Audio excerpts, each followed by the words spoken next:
130 বছরের record. Mount Fuji পর্বত প্রথমবারের জন্য তুষারবিহীন।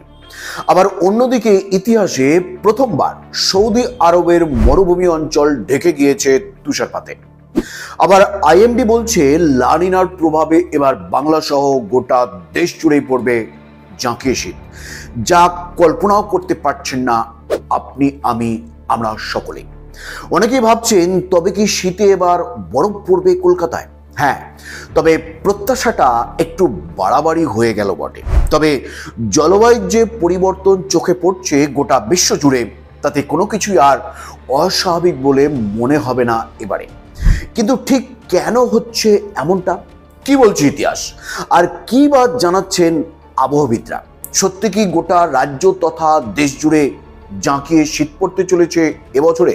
বন্ধুরা, এই সব প্রশ্নের উত্তরই জানাবো আজকের এই ভিডিওতে, তাই ভিডিওটি শেষ পর্যন্ত অবশ্যই দেখতে থাকুন। পরিবেশবিদদের কপালে স্পষ্ট হচ্ছে দুশ্চিন্তার ভাঁজ। এ কোনো ভয়াবহ ভবিষ্যতের ইঙ্গিত নয় তো? কারণটা গ্লোবাল ওয়ার্মিং নয় তো? 130 বছর পর ফের তুষার শূন্য আগুনের পাহাড়, অর্থাৎ জাপানের আগ্নেয়গিরি মাউন্ট ফুজি প্রতি বছরই অক্টোবরের শুরুতে ফুজির মাথায় তুষার জমতে শুরু করে। গত বছরও ব্যতিক্রম হয়নি, কিন্তু চলতি বছর অক্টোবর গড়িয়ে গেলেও মাউন্ট ফুজির চূড়ায় এখনো বরফের দেখা নেই। এখনো অবধি ফুজির চূড়ায় মাত্র দুবারই দেরিতে তুষারপাত হয়েছে। সেই দুটি বছর অর্থাৎ 1955 এবং 2016 সালে অক্টোবর 26-এর পরই চূড়া বরফে ঢেকেছিল। এবার সেই রেকর্ডও ভাঙল। ইতিহাস বলছে 130 বছর আগে এই দৃশ্যের দেখা মিলেছিল মাত্র একবার। কিন্তু ইতিহাসের এই পুনরাবৃত্তির কারণটা ঠিক কি? বিশ্বের সর্বোচ্চ পর্বত হলো এই মাউন্ট ফুজি। ফুজির বিশেষত্ব হলো আগ্নেয়গিরি হওয়া সত্ত্বেও বছরের বেশিরভাগ সময় থাকে বরফে ঢাকা। আর এই কারণে সারা বছর এখানে লেগে থাকে পর্বতারোহীদের ভিড়। আর বছরে গড়ে 2 লক্ষেরও বেশি পর্বতারোহী এখানে হাইকিং করেন। এমনকি অ্যাডভেঞ্চার প্রেমীরা এখানে রাতেও ট্রেকিং করেন। তবে এবারে যেন ছন্দপতন।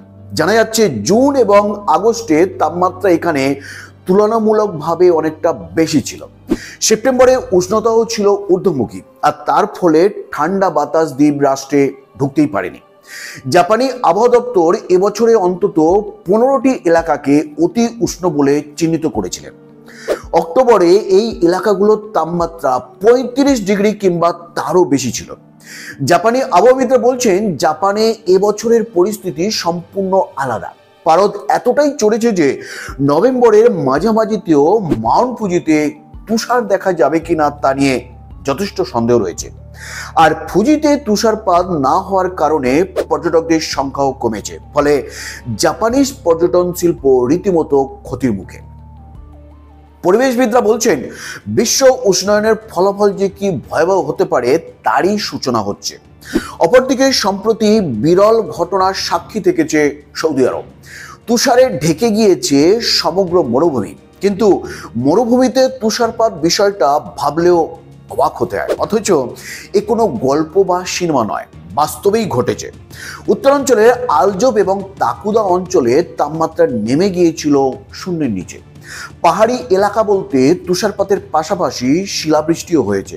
আর এই বৈচিত্র্যপূর্ণ আবহাওয়া দেখে রীতিমতো হতবাক হয়ে গিয়েছেন স্থানীয় বাসিন্দারা।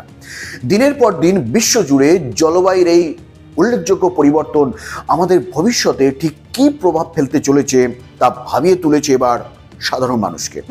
আবার এও আশঙ্কা করা হচ্ছে এই শীতে কলকাতায় তাপমাত্রা নামতে পারে নাকি হিমাঙ্কেরও নিচে। এবারে দীর্ঘমেয়াদী হাড় কাঁপানো ঠান্ডা পড়তে চলেছে, এমনটাই জানিয়েছেন আবহাওয়াবিদরা। ইতিমধ্যে জারি করা হয়েছে সতর্কতাও। আবহাওয়াবিদরা বলছেন জুনের মাঝামাঝিতে তৈরি হওয়া লা নিনার পরিস্থিতি সেপ্টেম্বরের শুরুতে আরও শক্তিশালী হয়ে উঠেছে। তার ফলস্বরূপ আগামী কয়েক মাসে শীতের প্রভাব বেশ অনেকটাই কড়া হবে। সারা দেশ জুড়েই জাঁকিয়ে পড়বে শীত। বিশেষজ্ঞরা জানিয়েছেন সব মিলিয়ে পৃথিবীর জলবায়ু যেভাবে পরিবর্তন হচ্ছে, তাতে করে আমরা এখন যদি সাবধান না হই তবে বিশ্ব উষ্ণায়নের জেরে পরবর্তী কয়েক বছরে এই পৃথিবী ঠিক আমাদের কি রূপ দেখাতে চলেছে তা বোধহয় আমাদের কল্পনারও অতীত। কি বন্ধুরা, শুনে একটু ভয় লাগছে, তাই তো? তাহলে এই ভয়টাকে বরং পুষে রাখুন, কারণ সচেতন এখন না হলে আর কখনো হওয়া হবে না। বন্ধুরা, ভিডিওটি এখানেই শেষ করলাম। আজকের ভিডিওটি নিয়ে আপনাদের যদি কিছু বলার থাকে অবশ্যই কমেন্ট বক্সে জানাবেন। ভিডিওটি শেষ পর্যন্ত দেখার জন্য অসংখ্য ধন্যবাদ।